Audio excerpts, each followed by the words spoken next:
Comment 1868 points out two differences between a couple of differences between your various famous distributions in Stats 2 that might be useful to you. Your famous distributions are your normal, your binomial, your Poisson, and your uniform distribution.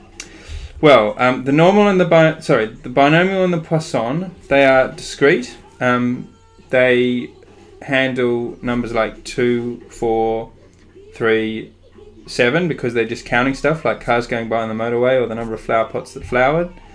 So they're discrete, whereas the other two are continuous. Continuous means there's theoretically no limit on how closely packed all the possibilities can be. So in a continuous distribution, 3 might be a possibility for the outcome of the random variable. 3.01 might be 2. 3.0001 might be 2.99999.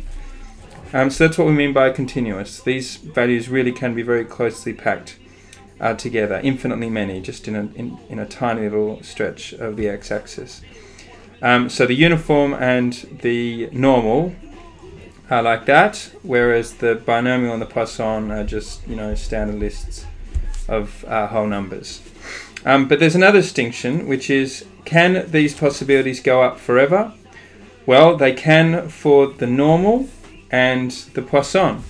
You know that that's the case for the normal because when you learnt how to do your graphs in Stats 1, you should have drawn that they were going on forever asymptotically.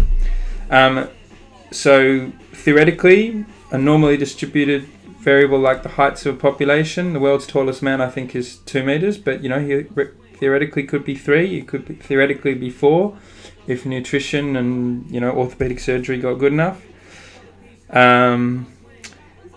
Equally, Poisson can go up forever. It might be 5 cars per minute on the motorway, but if there was some strange thing going on, then there could be 100 or 120. That's not the case for a binomial because there's a fixed number of repetitions and you're counting the number of successes or failures within those. So if you're only doing something 20 times, you certainly can't have more than 20 successes.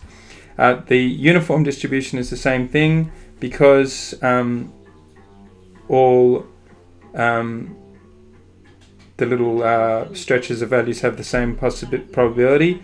Because the area under it has to be 1, you're going to have a kick-in point and a kick-out point if you want the graph to be the same level all the way through.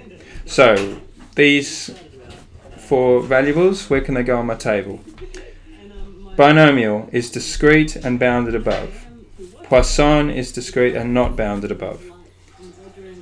The normal is continuous and not bounded above. The uniform distribution is continuous and bounded above.